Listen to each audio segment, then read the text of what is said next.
தென்பழனி மலை மேலே தண்டபாணி கோலத்திலே கண்குளிர கண்டு விட்டால் போதுமே என்றும் கருத்தில் உந்தன் அருள் வடிவம் தோன்றுமே.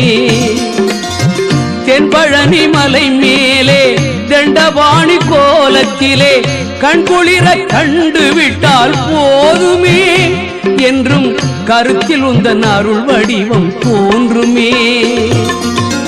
உள்ளத்திலே நீ இருக்க உன்னை நம்பி நான் இருக்க வெள்ளிமலையான் மகனே வேலையா என் வாழ்வு வளம் காண கடைக்கண் பாரையா கடைக்கண் பாரையா.